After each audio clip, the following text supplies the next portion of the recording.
The bitter wind howled through the Montana mountains like a wounded animal as Zachary Emerson urged his horse forward through the blinding snow, wondering if he would ever feel warmth again in his bones or his heart. He had been riding for 3 days straight, leaving behind the town of Kingston after delivering a herd of cattle to the stockyards, his pockets heavy with coins, but his soul feeling emptier than the vast white landscape surrounding him. It was December of 1884, and the winter had come early and fierce to the Montana Territory, catching even the most experienced frontiersmen off guard with its sudden brutality. Zachary pulled his coat tighter around his broad shoulders, his dark eyes squinting against the pelting snow as his mare, Cassie, picked her way carefully along the narrow mountain trail. He was 30 years old and had been alone for most of them, at least in the ways that mattered. His parents had died of fever when he was 16, leaving him their small ranch and a handful of cattle. He had built it up over the years through hard work and determination, but success had not brought him the companionship he craved. Women were scarce in these parts, and the few available seemed more interested in softer men, town dwellers who did not smell of leather and horses and long days under the sun. The snow was falling so thickly now that Zachary could barely see 10 feet ahead. He knew he should find shelter soon or risk freezing to death out here in the wilderness, where no one would find his body until spring thaw. He was about to guide Cassie toward a cluster of pine trees when he saw something that made his heart skip a beat. A dark shape lay in the snow ahead, partially covered by the white powder but distinctly human in form. Zachary immediately dismounted, his boots sinking deep into the snow as he rushed forward. It was a woman, curled on her side, her lips blue and her skin pale as death itself. She wore only a thin cotton dress that was completely inappropriate for the weather, and her feet were bare, showing signs of severe frostbite. "Madam," Zachary said urgently, kneeling beside her and brushing snow from her face. "Madam, can you hear me?" Her eyelids fluttered, and for a moment he thought she might already be gone. Then her eyes opened slightly, revealing irises the color of spring grass, though they were unfocused and glazed with cold. Her lips moved, and he had to lean close to hear her whisper. "I will work for warmth," she said, her voice barely audible above the wind. "Please, I will do anything. Just do not let me die out here." Zachary did not hesitate. He scooped her up in his arms, shocked by how light she was, how her body felt like ice even through his gloves. She was shivering violently, which he knew was actually a good sign. It meant her body was still fighting. He managed to get her onto Cassie, holding her in front of him as he remounted, wrapping his coat around both of them as best he could. "There is a line shack about 2 miles north," he said, though he was not sure she could hear him. "We will get you warm. Just hold on." Those 2 miles felt like 20 as Zachary fought against the storm, keeping one arm tight around the woman while guiding Cassie with the other. The horse seemed to sense the urgency and moved as quickly as safety allowed through the deepening snow. By the time the small cabin came into view, Zachary could no longer feel his fingers, and the woman had stopped shivering, which terrified him more than anything. The line shack was a simple structure, just one room with a stone fireplace, a rough bed, a table, and a few supplies that various ranchers kept stocked for emergencies exactly like this. Zachary kicked the door open and carried the woman inside, laying her on the bed before immediately setting to work building a fire. His hands were so cold they would barely cooperate, but he managed to get kindling lit, then larger pieces of wood, until flames were crackling and spreading blessed heat into the frigid room. He turned his attention back to the woman. Her dress was soaked through, and he knew he needed to get her out of the wet clothing immediately. He hesitated for only a moment, knowing propriety meant nothing in the face of death, then carefully removed her dress and undergarments, averting his eyes as much as possible while wrapping her in every blanket he could find in the cabin. He added more wood to the fire, building it up until the room was almost uncomfortably warm, then sat beside the bed, rubbing her hands and feet gently to encourage circulation. "Come on," he said softly. "You are going to be all right, you hear me? You are going to make it." For hours he worked over her, never leaving her side except to tend the fire or fetch snow to melt for water. As the night deepened and the storm raged outside, she began to show signs of improvement. Color slowly returned to her cheeks, and her breathing became more regular. Near midnight, her eyes finally opened fully and she looked at him with confusion and fear. "Where am I?" she asked, her voice hoarse. "You are safe," Zachary assured her. "You are in a lined shack in the mountains north of Kingston. I found you in the snow, do you remember?" She closed her eyes and tears leaked from the corners. "I remember," she whispered. "I thought I was going to die."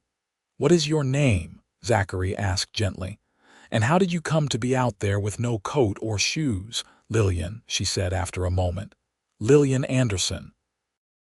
"I was traveling with a wagon train heading to Helena, but there was an accident 3 days ago. Our wagon went over an embankment. My father and mother, they both died instantly. I was thrown clear, but I was hurt and confused. I wandered away from the trail, and by the time I realized I was lost, the storm had started. I walked for what felt like forever, trying to find help, but there was nothing but snow and cold." "I am deeply sorry about your parents," Zachary said, genuine sympathy in his voice. "That is a terrible thing, but you are alive, and that is what matters right now." "You saved my life," Lillian said, looking at him with those remarkable green eyes. "I told you I would work for warmth. I meant it. I owe you everything." "You do not owe me anything," Zachary said firmly. "Any decent person would have done the same." "But I do owe you," Lillian insisted, trying to sit up but still too weak. "I have nothing left. No family, no money, no possessions. Everything was in that wagon. I have only my life, and you gave me that. The least I can do is work to repay the kindness." Zachary studied her face in the firelight. She looked to be in her early 20s, with delicate features framed by long chestnut hair that was now drying in waves around her shoulders. Despite her ordeal, or perhaps because of it, there was a strength in her eyes that intrigued him. "We will talk about all that when you are stronger," he said. "Right now you need to rest and recover. Are you hungry?" "Starving," she admitted. Zachary found some dried beef and hardtack in the cabin's supplies, along with coffee beans. He made a simple meal, and Lillian ate slowly, her hand still shaking slightly as she held the tin cup of hot coffee. They did not talk much that night. She was exhausted, and soon after eating, she fell into a deep sleep. Zachary sat in the single chair by the fire, wrapped in his coat since he had given all the blankets to Lillian. He watched her sleep, his mind churning with questions and possibilities. The storm showed no signs of letting up, which meant they would likely be stuck in this cabin together for at least another day, possibly longer.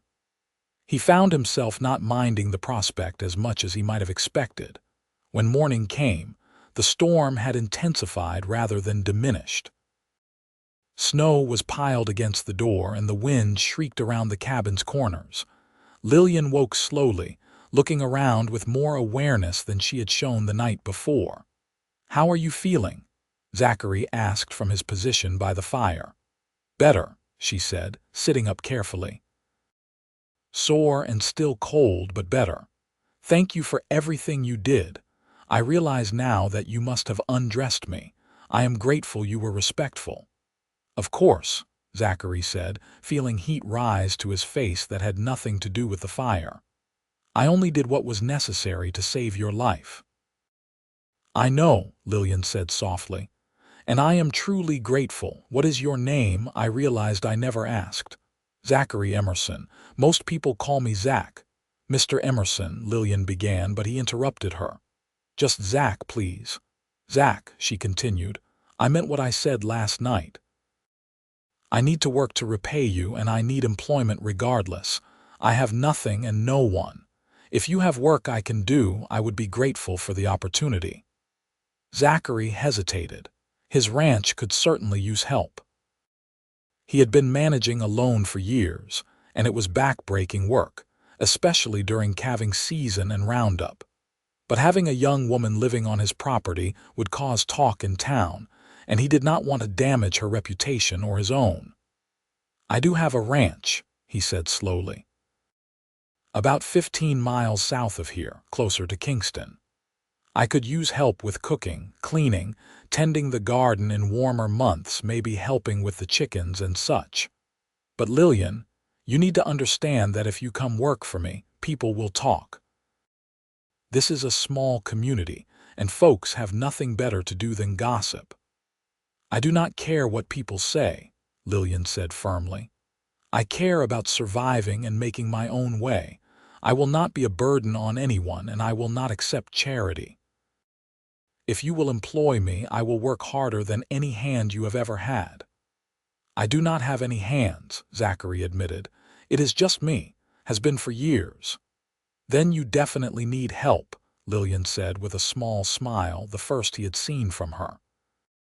It transformed her face, making her look younger and lighter despite everything she had been through.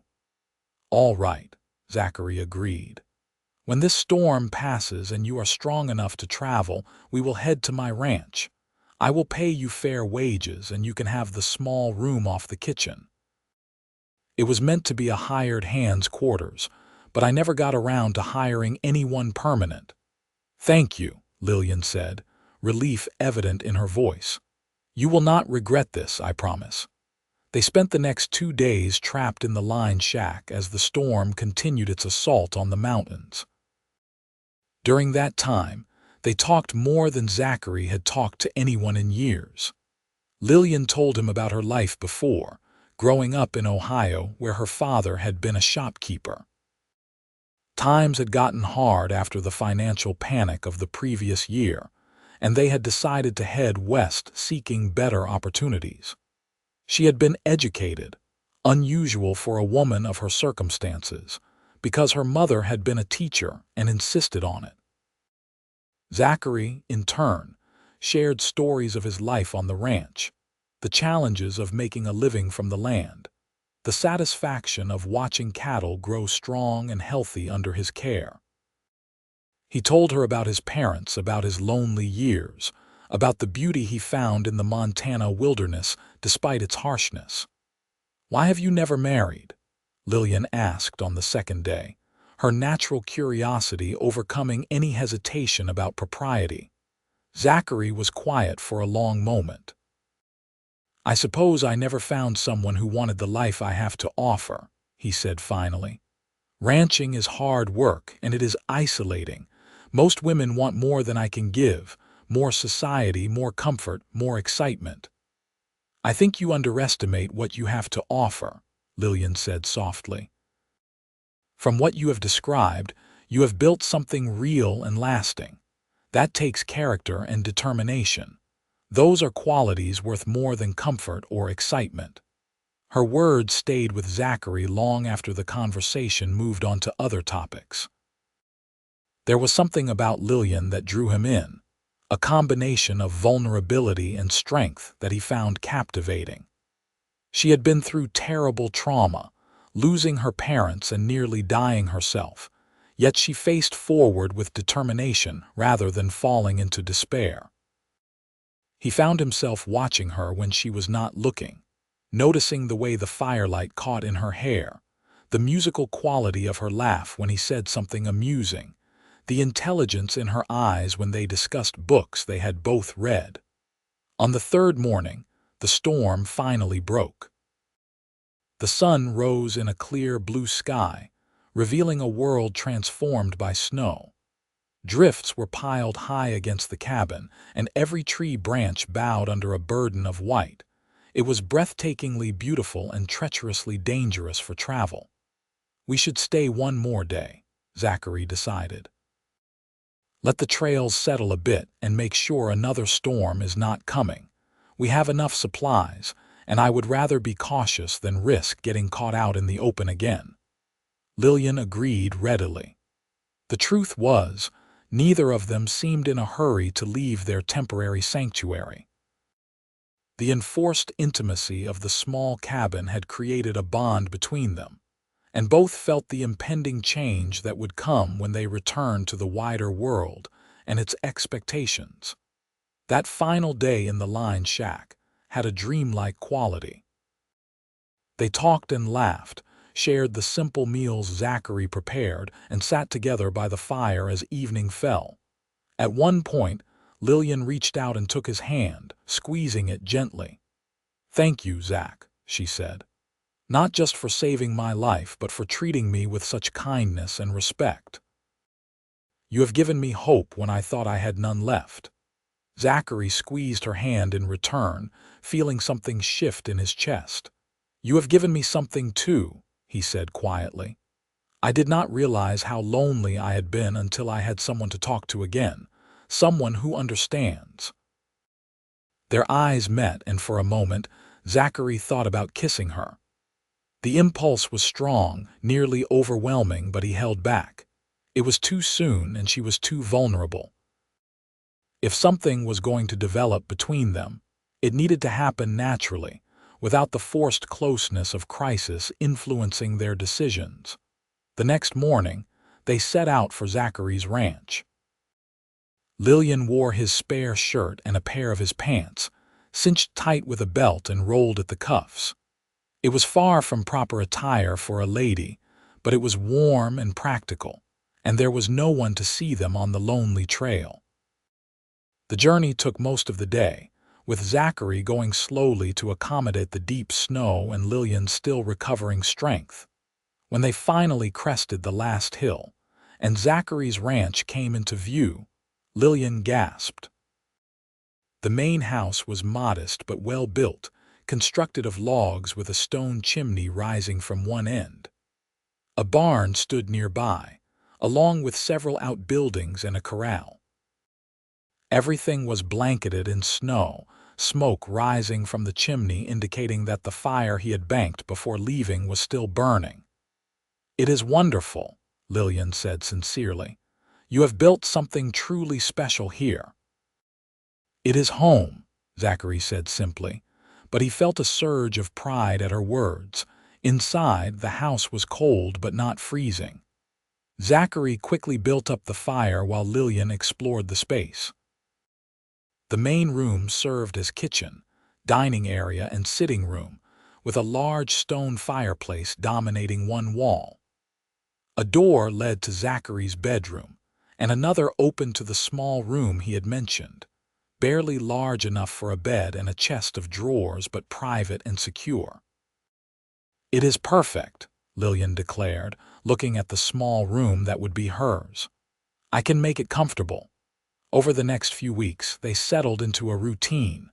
Lillian proved to be an excellent cook, far better than Zachary, and she took over the kitchen with enthusiasm. She cleaned the house until it shone, organized his scattered belongings, and even began mending his clothes, which had accumulated numerous tears and missing buttons over the years. In return, Zachary taught her about the ranch, showing her how to care for the chickens, milk the cow, and even some basic horse handling. The work was hard, but Lillian never complained. She threw herself into every task with determination, and Zachary found himself increasingly impressed by her resilience and adaptability. She was not afraid to get her hands dirty, to work until she was exhausted, to learn new skills even when they were difficult. As January turned to February, something else began to develop between them. It started with small things, lingering glances across the dinner table, accidental touches that sent electricity through both of them, conversations that stretched late into the night as they sat by the fire. Zachary found himself thinking about Lillian constantly when they were apart, looking forward to meals together, seeking excuses to be near her. For her part, Lillian was falling just as hard. Zachary was unlike any man she had known back in Ohio. He was strong and capable, but also gentle and thoughtful. He treated her as an equal, valuing her opinions and listening when she spoke. He never made her feel like a burden or an obligation, despite the circumstances that had brought her into his life. And he was handsome in a rugged way that made her heart beat faster when he smiled at her. The people of Kingston were indeed curious about the arrangement. When Zachary took Lillian to town for the first time to purchase proper clothing and supplies, they were met with stares and whispers. Mrs. Henderson, who ran the general store, was openly disapproving until Lillian met her gaze steadily and explained her situation with dignity and honesty. By the end of the visit, Mrs. Henderson had softened considerably, and word spread that the arrangement was respectable, if unusual. "Let them talk," Zachary said as they drove the wagon back to the ranch. "We know the truth of things." "It does not bother you?" Lillian asked. "The gossip?" "I have never cared much what others think," Zachary said. "I care about doing what is right and living with integrity. Everything else is just noise." As winter slowly loosened its grip on the land and the first hints of spring appeared, Zachary and Lillian grew closer still. They worked side by side during the day, and in the evenings, they would sit together, sometimes reading aloud from books, sometimes just talking about their dreams and hopes for the future.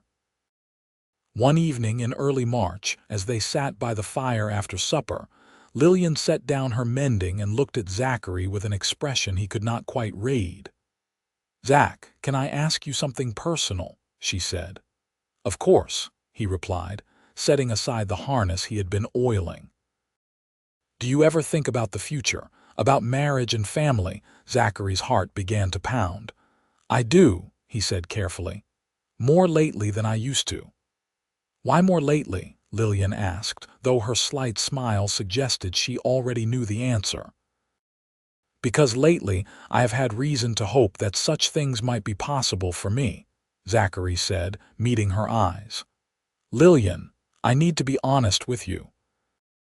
These past months, having you here, getting to know you, I have developed feelings that go beyond employer and employee, beyond even friendship." "I am glad," Lillian said softly, her smile widening, "because I have developed such feelings too. I think I started falling in love with you that first day in the lined shack when you were so kind and gentle, even in the midst of crisis. Every day since has only deepened those feelings." Zachary moved from his chair to kneel beside hers, taking her hands in his. "I love you, Lillian. I know it is fast, and I know the circumstances of our meeting were unusual, but I have never been more certain of anything.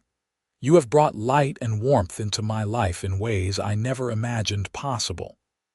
"I love you too," Lillian said, tears of happiness streaming down her cheeks. "I never expected to find such joy after losing everything. You saved my life, Zach, but more than that, you have given me a reason to truly live again." Zachary reached up to cup her face gently, wiping away her tears with his thumbs. "May I kiss you?" he asked softly. "Please," Lillian whispered. Their first kiss was tender and sweet, full of promise and hope. When they finally pulled apart, both were smiling, and the future that had seemed so uncertain just months ago now stretched before them bright and full of possibility. "Will you marry me, Lillian?" Zachary asked. "I know I should probably wait longer, court you properly, but I am certain of my feelings. I want you as my wife, as my partner in all things."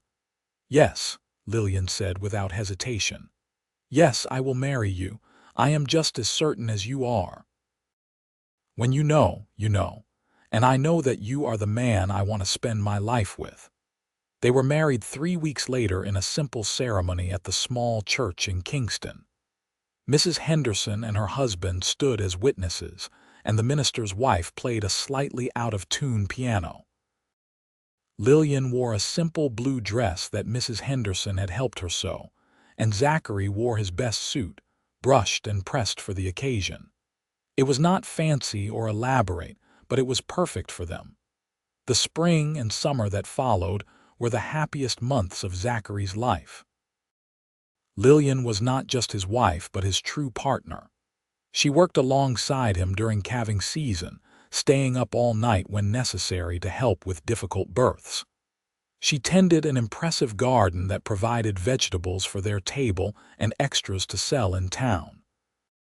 She learned to handle a horse as well as any ranch hand and could mend a fence or doctor a sick calf when needed.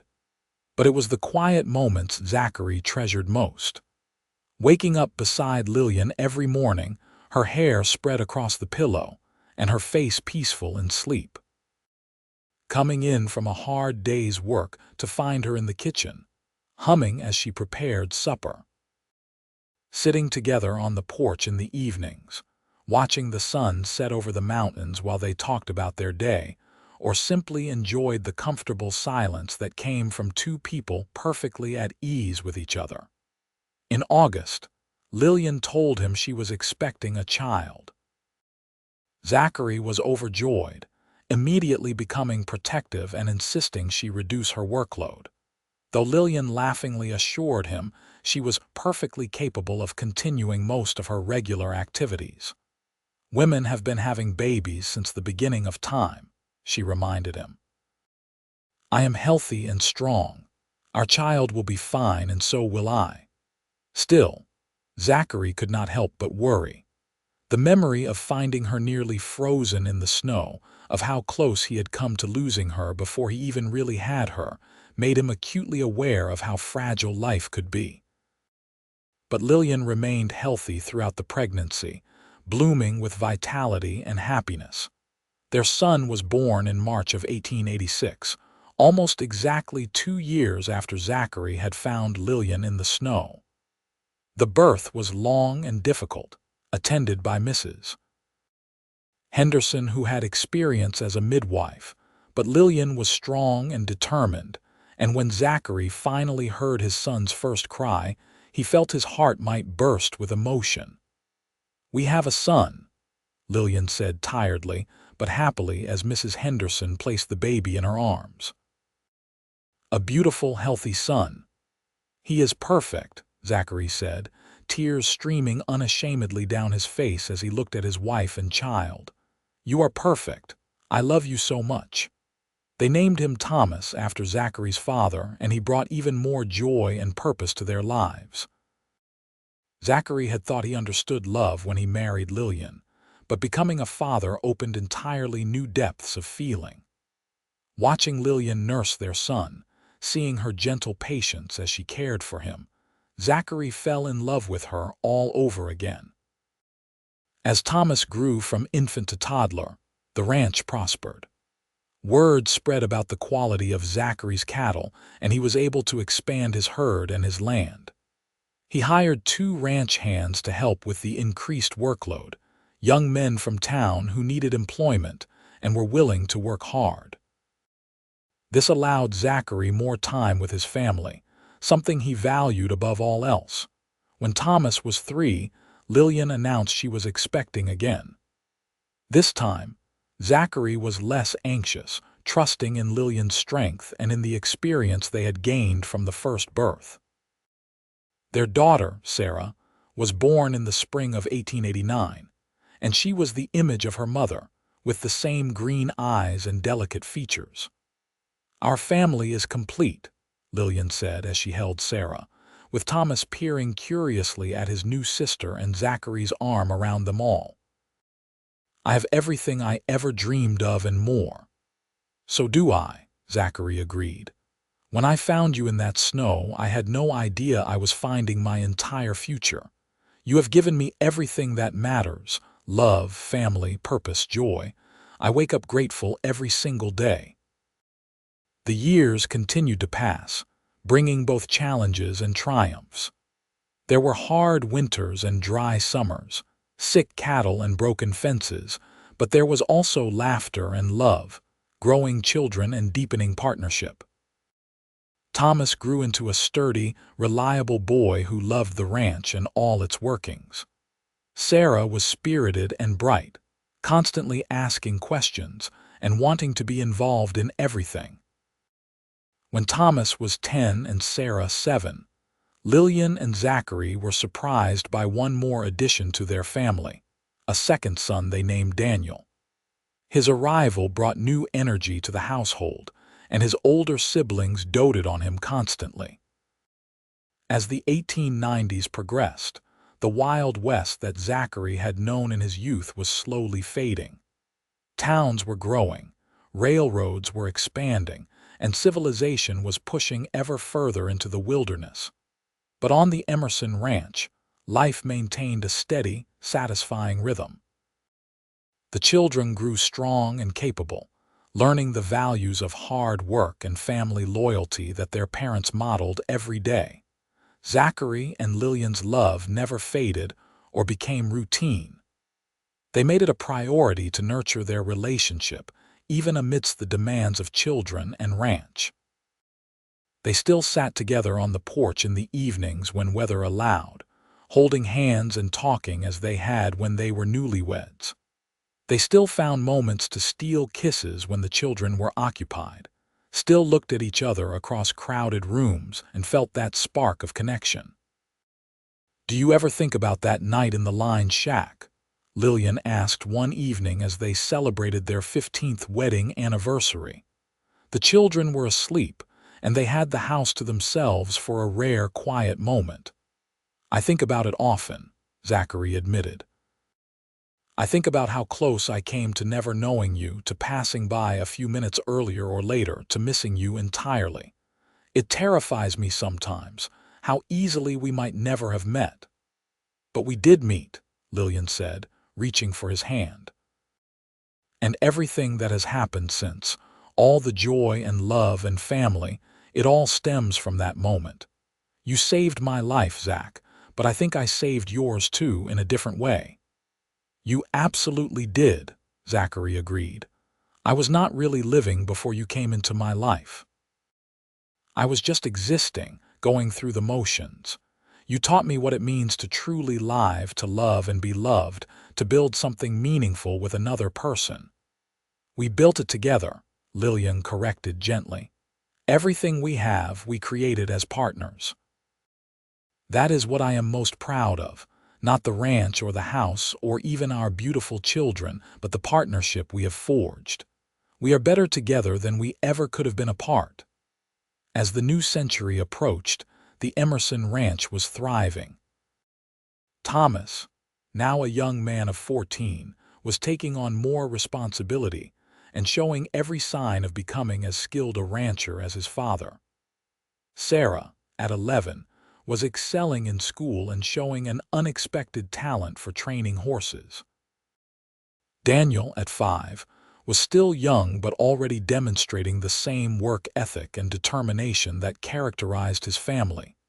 Zachary, now in his mid-40s, had gained some gray in his hair and lines around his eyes, but Lillian thought he had never been more handsome. The years had given him a settled confidence and contentment that made him even more attractive than the lonely cowboy she had first encountered.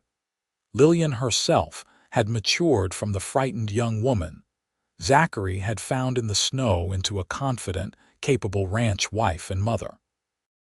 She had not just survived her ordeal but had thrived, building a life richer than any she could have imagined in her youth. One day in late autumn of 1899, Zachary and Lillian rode out together to check on a section of fence in the far pasture. It was something they still tried to do occasionally, taking time away from the demands of the ranch and children just to be together. They rode side by side, comfortable in the silence, until they reached a high point overlooking the valley where Zachary's ranch spread out below them. "Look at all we have built," Zachary said, his voice full of wonder. Sometimes I still cannot believe it. Believe it, Lillian said, smiling at him. You deserve every bit of happiness you have found. We both do. I keep thinking about that moment when I first saw you in the snow, Zachary said. The storm was so bad I almost turned back several times.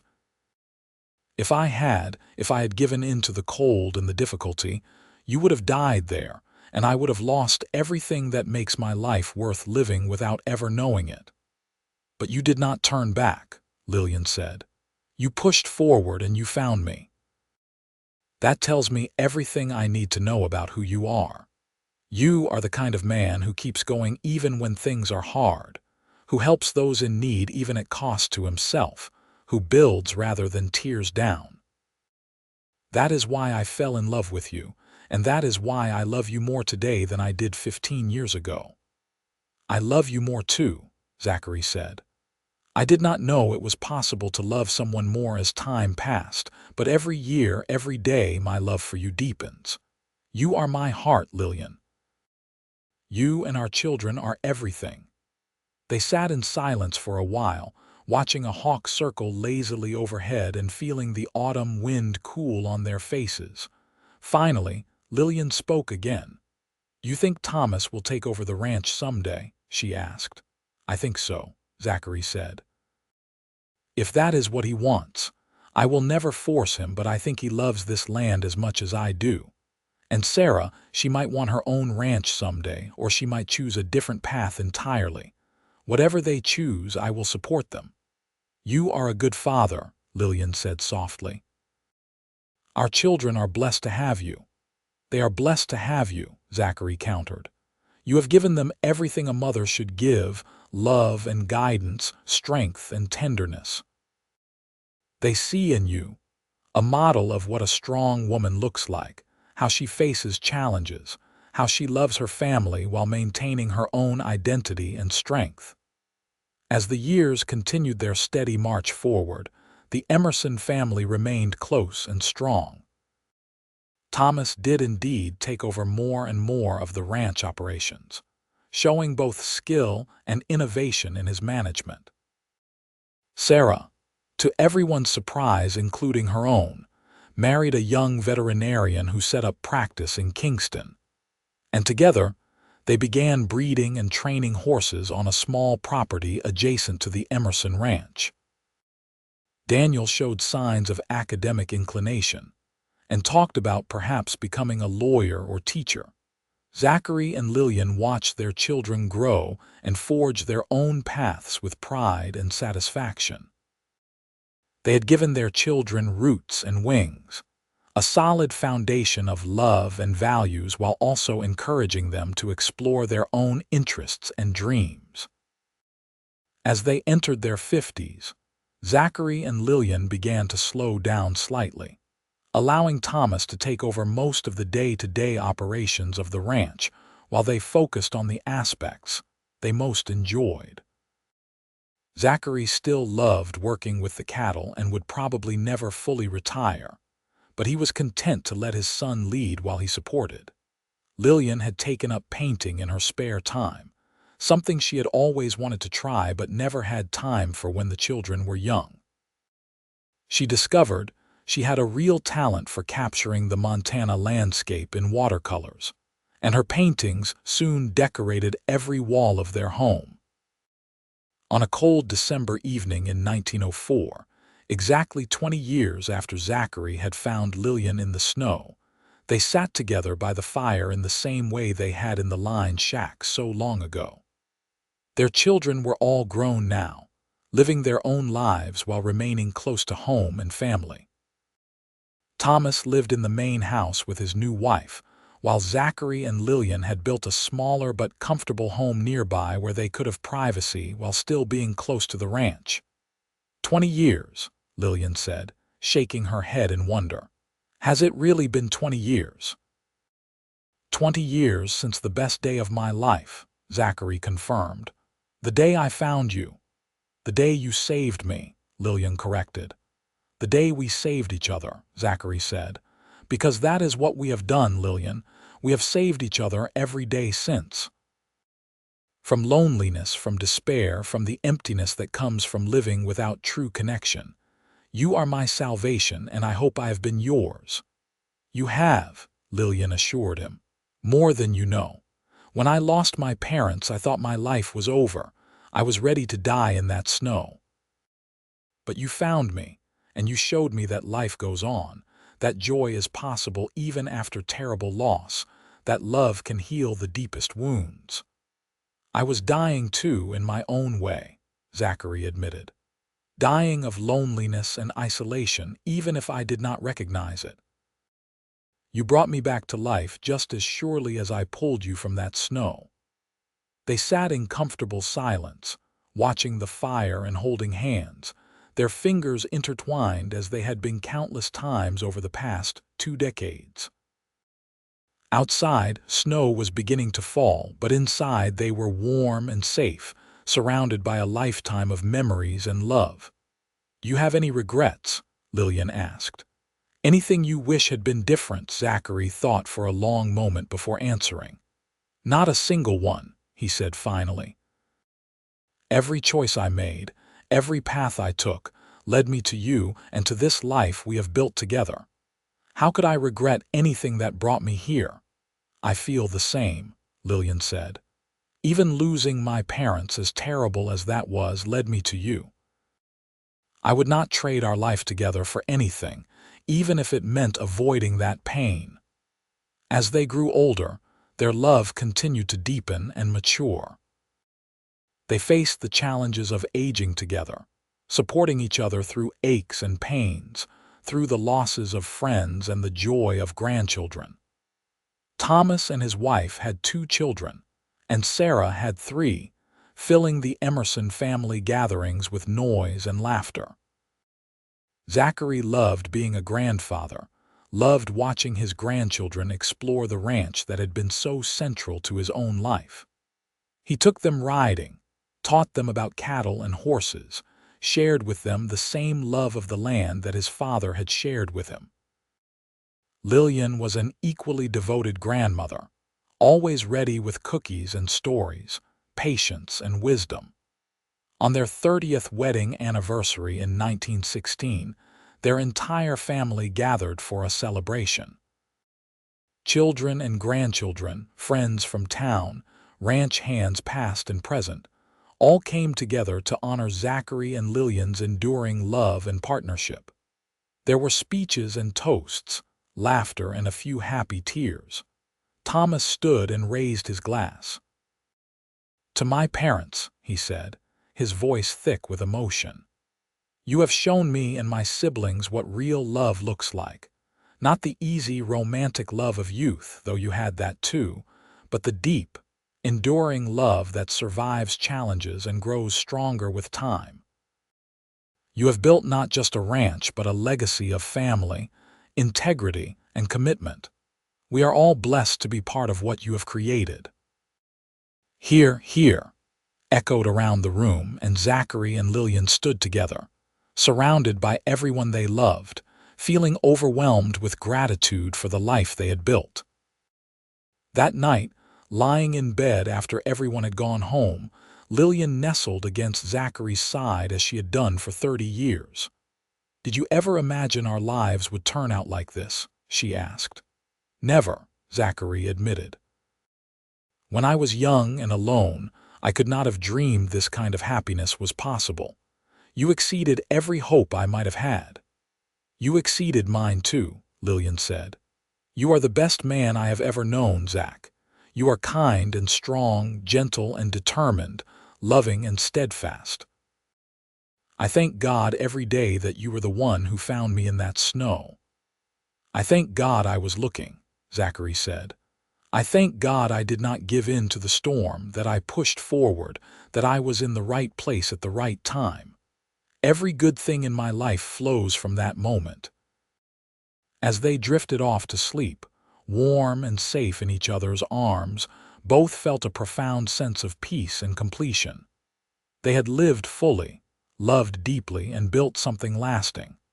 Whatever time they had left, they would face it together, as they had faced everything for the past 3 decades. The years continued to pass, bringing changes both welcome and challenging.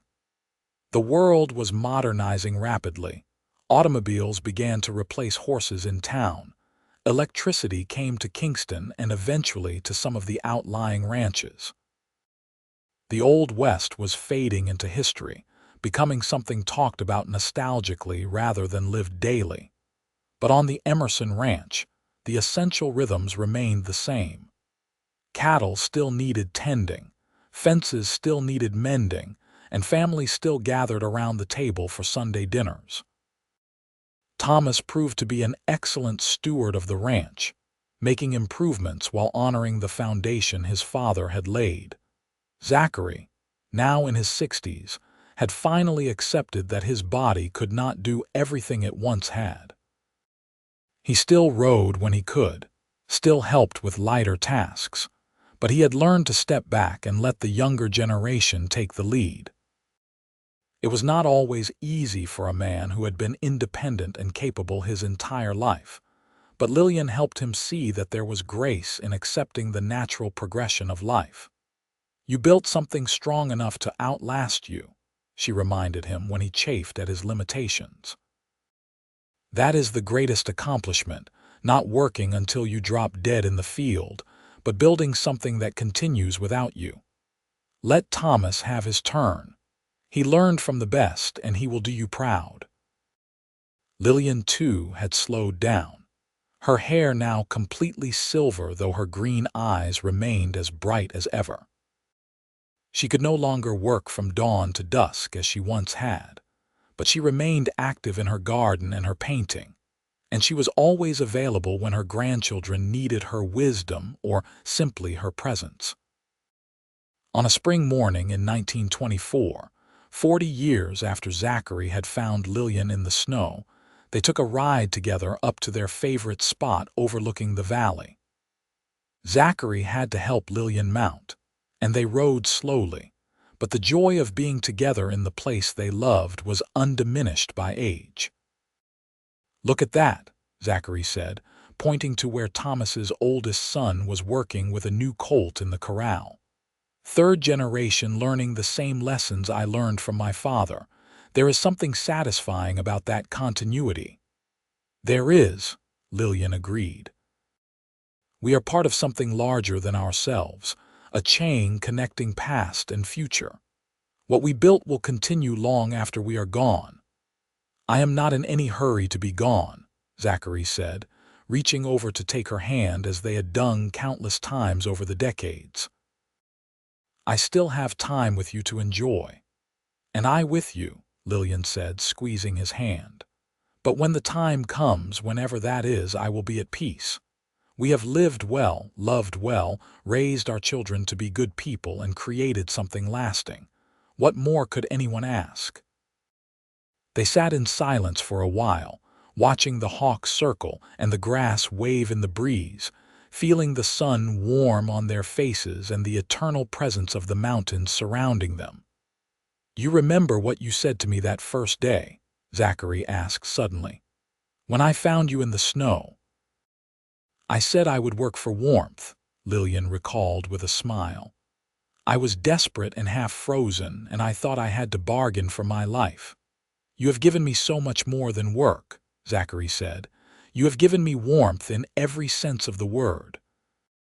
The warmth of your love, the warmth of family, the warmth of a life lived in partnership with someone who understands and accepts me completely." "And you have given me the same," Lillian said. "You saved my life, but more than that, you gave me a life worth living. You showed me that even after terrible loss, joy is possible. You taught me that love can heal anything if we let it." As the sun began to set, painting the sky in shades of orange and gold, they turned their horses toward home. The ride back was quiet, both lost in memories and gratitude, both feeling the weight and the gift of their shared history. That evening, surrounded by family at the dinner table, Zachary looked around at the faces of his children and grandchildren, at his beloved Lillian sitting beside him as she had for 4 decades, and felt a sense of completeness that was almost overwhelming. This was what life was about, this connection, this love, this sense of belonging and being part of something larger than oneself. After dinner, as had become tradition, the youngest grandchildren begged for a story. Zachary and Lillian exchanged glances and both smiled. "Let me tell you a story," Zachary began, pulling his youngest granddaughter onto his lap while the other children gathered around. "It is a true story about a lonely cowboy and a terrible winter storm." He told them about finding Lillian in the snow, about the lined shack and the days waiting out the storm, about falling in love and building a life together. The children listened with wide eyes, even though they had heard versions of the story before. It never got old, this tale of courage and rescue, of love found in the most unlikely circumstances. "The important thing to remember," Zachary said as he finished the story, "is that your grandmother did not just need me to survive. I needed her just as much. We saved each other, and then we built this life together, through hard work and love and commitment. That is what real love is, not some perfect fairy tale, but two people choosing each other every day, working together through good times and bad, building something that lasts." "That is what we want you all to find," Lillian added, her eyes moving from grandchild to grandchild. "Partners who make you better, who challenge you and support you, who you can build a life with. That is the greatest gift, and it is worth waiting for." The years continued their steady march, bringing both joy and sorrow. Friends passed away, health challenges came and were overcome, grandchildren grew and started families of their own. Through it all, Zachary and Lillian remained each other's constant, their love a steady flame that never wavered. In the spring of 1929, they celebrated their 45th wedding anniversary with a quiet dinner, just the two of them. They were both in their 70s now, their bodies bearing the marks of lives well lived and hard worked. But their love remained as strong as ever, perhaps stronger for having weathered so many seasons together. 45 years, Lillian marveled. "It seems like forever and like no time at all." "I know exactly what you mean," Zachary said. "Sometimes I still feel like that young man who found you in the snow, so overwhelmed by love and hope. Other times I feel every one of my 75 years. You are still the same man to me," Lillian said. "The man who saved my life, who loved me when I had nothing to offer, who built this beautiful life with me. Age does not change that." "You are still the same woman to me too," Zachary said. "Still beautiful, still strong, still the person I want beside me for whatever time we have left." They continued to live fully, refusing to give in to age or limitation any more than necessary. They still took their rides when weather permitted, still sat on the porch together in the evenings, still held hands and talked for hours like newlyweds. Their children and grandchildren marveled at their devotion, using them as a model for their own relationships. On a December evening in 1934, exactly 50 years after Zachary had found Lillian in the snow, they gathered their entire family for a celebration. Children, grandchildren, and now great-grandchildren filled the main house. 3 generations united by the love of two people who had refused to give up on each other or themselves. Thomas stood to give a toast, his own hair now gray, his own grandchildren playing at his feet. 50 years ago today, my father found my mother nearly dead in a snowstorm. He saved her life, and in doing so, he created all of this." He gestured around the room at the assembled family. "None of us would be here without that moment, without his choice to push forward despite the storm, without his courage and kindness. But what is even more remarkable than that one moment of heroism is the 50 years that followed. 50 years of partnership, of love, of choosing each other every single day. That is the real miracle, not the rescue itself, but what was built from it. To my parents, may your love continue to inspire us all." The toast was echoed around the room, and Zachary and Lillian stood together, holding hands as they had for half a century, their faces reflecting the firelight and a lifetime of love. Later that night, in the privacy of their home, they sat by their own fire, wrapped in blankets and memories. 50 years, Zachary said softly. Half a century since the best day of my life. Mine too, Lillian said. Though I did not realize it at the time, I thought I was dying, but I was actually being born into a new life. We both were, Zachary said. Everything that came before was just preparation for our life together. I would do it all again, Lillian said. Every moment, every challenge, every joy.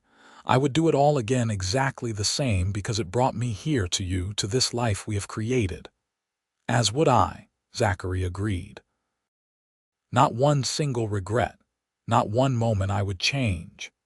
They sat in silence, the comfortable silence of two people who had said everything that needed to be said over the course of 50 years, but still found joy in each other's presence. The fire crackled. Snow fell softly outside, and inside, two people who had found each other against all odds rested in the warmth of their enduring love. As they prepared for bed that night, Zachary helped Lillian with her buttons as he had done countless times before. She turned to him when she was done, placing her hands on his chest and looking up into his face. "I love you," she said simply. "I have loved you every day for 50 years, and I will love you for however many days we have left." "I love you too," Zachary said, pulling her close. "You are my heart, my home, my everything. You always have been, and you always will be."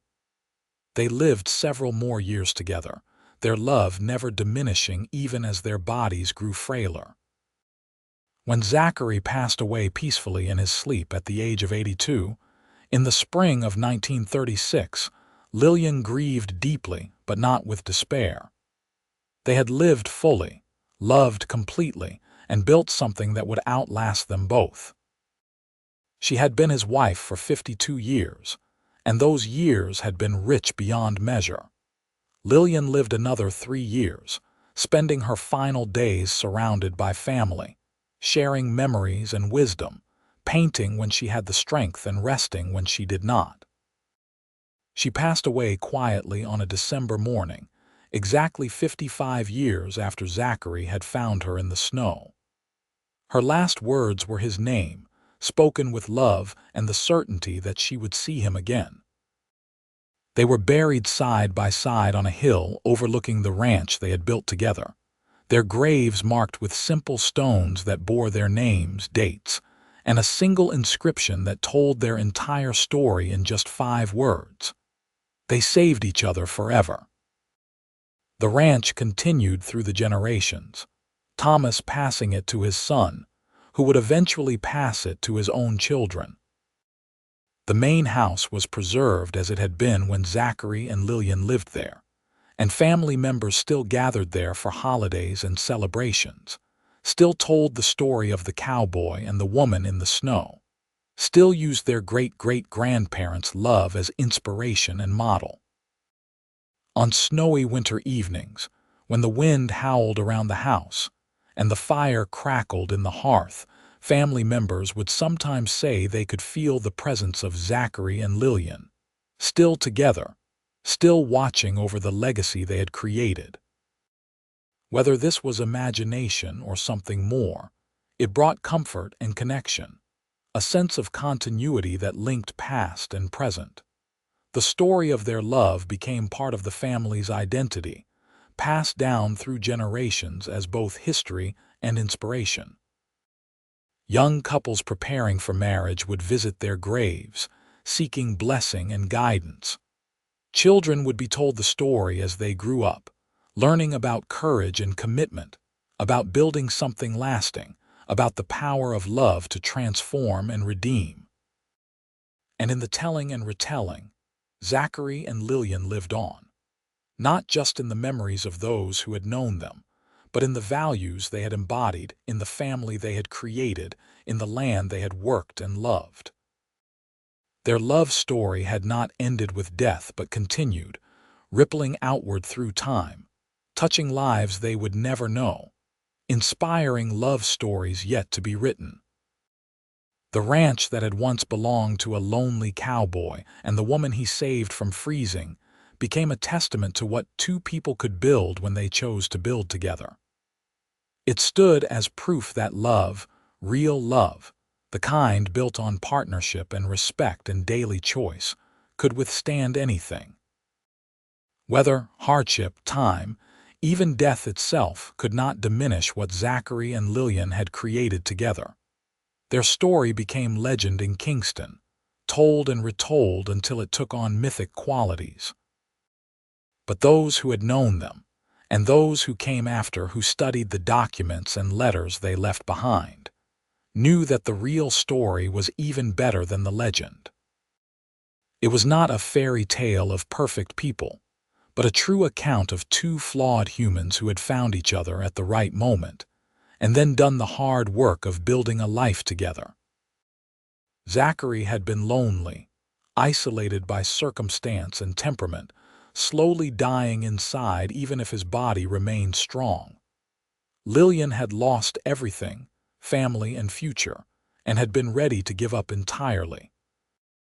They had saved each other in the most literal sense, but they had also saved each other in deeper ways, giving each other reason to live, to hope, to build and create and love. Their legacy was not wealth or fame, but something far more valuable. They had created a family rooted in love and strengthened by values. They had built a successful enterprise through honest work and intelligent management. They had treated others with respect and kindness. They had lived with integrity and died with peace.